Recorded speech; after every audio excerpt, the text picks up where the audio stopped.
Baik, bismillahirrahmanirrahim. Assalamualaikum warahmatullahi wabarakatuh. Di sini saya akan menjelaskan mengenai uh, fatwa, fatwa dalam sejarah fatwa.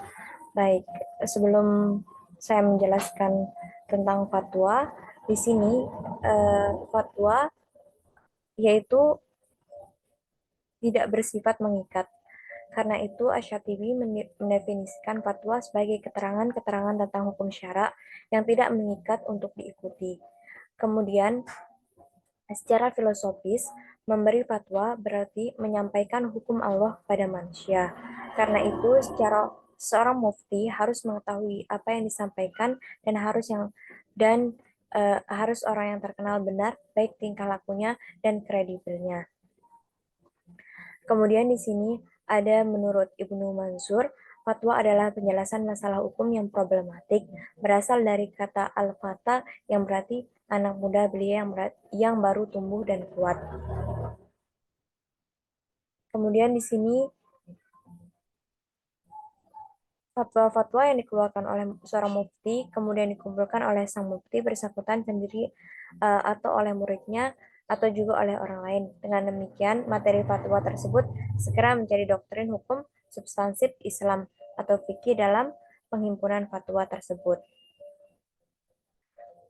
Secara historis, praktik ifta pemberian fatwa telah dilakukan oleh Nabi Shallallahu Alaihi Wasallam. Beliau adalah mufti pertama dan utama pada masa Nabi Shallallahu Alaihi Wasallam sebagai pertanyaan yang menyangkut persoalan agama dan lebih khusus bidang hukum dinyatakan langsung kepada Nabi Shallallahu Alaihi Wasallam. Pertanyaan-pertanyaan tersebut ada yang jawab melalui turunnya wahyu Allah dan ada yang dijawab melalui hadis Rasulullah. Dalam Al-Quran, pertanyaan-pertanyaan tersebut mengambil bentuk mereka bertanya kepadamu, yas'alunaka, seperti dalam pertanyaan mengenai bulan sabit pada Quran surat Al-Baqarah ayat 2, pada Quran surat Al-Baqarah surah kedua ayat 189. Kemudian di sini Ibnu Qayyim al-Jauziyah dalam Ilam al-Munawwaqi'in menyebutkan bahwa Abu Musa al-Asy'ari bertanya kepada Nabi Shallallahu Alaihi Wasallam tentang biqa dan mizar. Biqa dan mizar adalah minuman keras yang diproduksi di Yaman, yang disebut pertama berasal dari madu yang disimpan sampai keras. Kemudian di sini setelah Nabi Shallallahu Alaihi Wasallam para sahabat melanjutkan tradisi ifta, sehingga lahirlah apa yang disebut fatwa sahabat.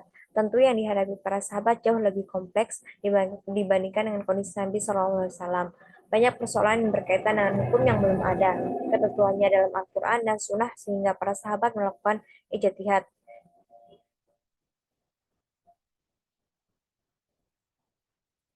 Dengan demikian, nampak bahwa semeninggal Nabi Shallallahu Alaihi Wasallam, kegiatan pemberian fatwa semakin berkembang karena perkembangan agama eh, Islam dan masyarakat Muslim yang semakin meluas dan kompleks, di mana banyak kasus-kasus baru timbul dan mengundang masyarakat untuk bertanya mengenai ketentuan hukumnya. Kegiatan fatwa terus berkembang sepanjang zaman klasik dan tengah Islam hingga zaman modern, baik secara kuantitatif maupun kualitatif. Pada zaman modern, fatwa tidak disampaikan secara individual kepada penanya, melainkan untuk penyebarannya digunakan berbagai media komunikasi yang tersedia seperti radio, surat kabar, majalah, bahkan internet.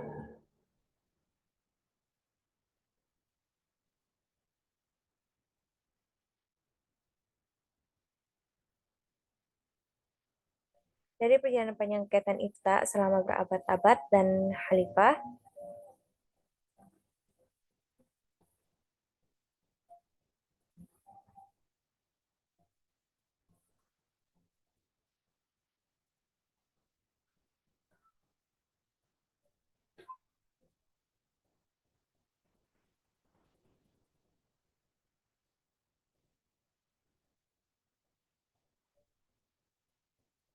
tepat dihasilkan ratusan jilid himpunan fatwa.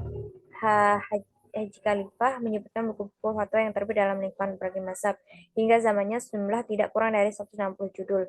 Dan Umar Al-Jid menyebutkan sekitar 80 judul buku tentang fatwa dalam mazhab Maliki. Di antara himpunan fatwa yang terkenal dan berasal dari zaman tengah adalah himpunan fatwa Ibnu Taimiyah yang diterbitkan dengan judul Fatawa Ibnu Taimiyah, dan di zaman modern ini terdapat himpunan fatwa Dar al-Ifta di Kairo sebanyak 130 volume lebih yang merekam fatwa institusi tersebut selama lebih satu abad sejak tahun 1895.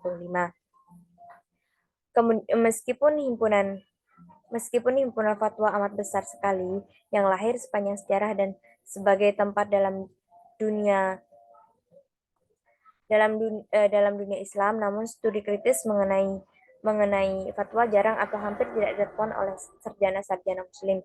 Memang terdapat uraian dalam bagian akhir karya-karya usul fikih tentang fatwa dan juga dalam satu genre yang dikenal dengan Ad al-Mufti. Namun uraian tersebut lebih diarahkan kepada pembahasan petunjuk untuk melakukan fatwa dan kode etik bagi para mufti dan mustafii peminta fatwa. Bagi kebanyakan orang Muslim, fatwa lebih banyak dilihat sebagai sumber hukum agama yang dipedomani dalam kehidupan sehari-hari. Fatwa sebagai rekaman pergulatan masyarakat dan sumber sejarah sosial umat yang produknya belum banyak disadari.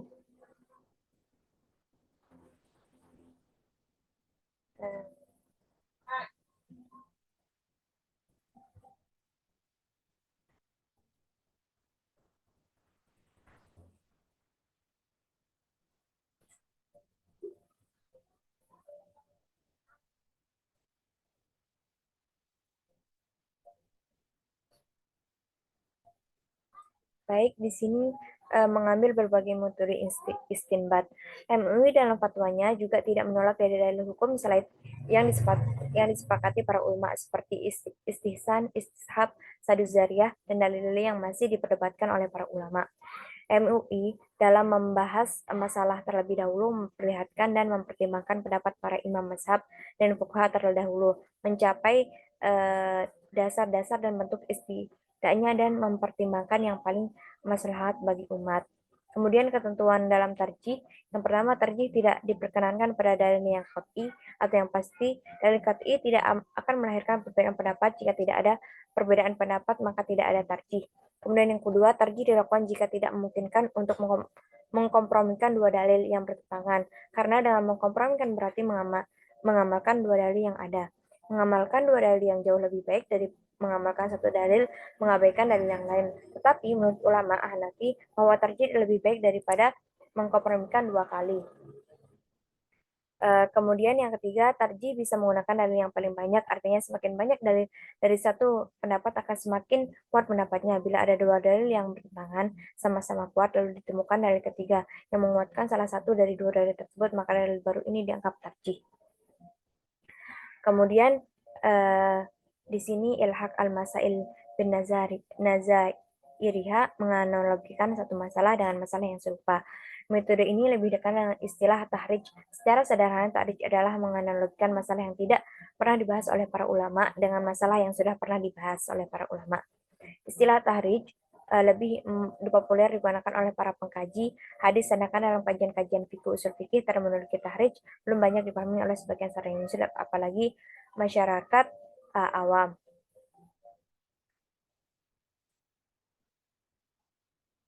Kemudian di sini saduz zariyah merupakan kata majmu'. Sadu berarti mencegah dan zariyah berarti wasilah atau perantara. Saduz zariyah berarti perantara yang harus dicegah. Metode penetapan hukum dengan cara menutup jalan yang dianggap akan mengantarkan kepada perbuatan yang mendatangkan mafsadat dan terlarang. Hakikat saduz zariyah adalah upaya melarang sesuatu yang hukum asalnya boleh agar tidak jatuh pada hal-hal yang terlarang.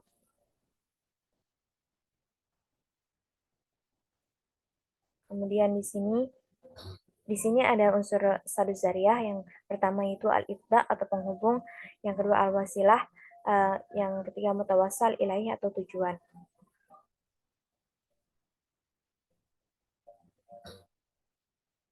Contoh penggunaan saduz zariyah yaitu pernikahan atau talak orang dalam keadaan sakit keras. Di sini ada dua pendapat, yaitu Imam Malik berdasar prinsip saduz zariyah tidak memperbolehkan pernikahan orang yang sedang sakit keras. Bila tetap menikah, tidak ada hukum saling mewarisi antara suami istri. Begitu pula tidak diperkenankan menceraikan. Bila diceraikan, maka istri tetap menerima waris. Hanafiyah dan Syafi'iyah memperkenankan pernikahan atau perceraian orang yang sakit dengan dasar kias dan atau absahnya jual beli dalam keadaan sakit. Baik, Sekian dari saya, kurang dan lebihnya mohon maaf. Wassalamualaikum warahmatullahi wabarakatuh.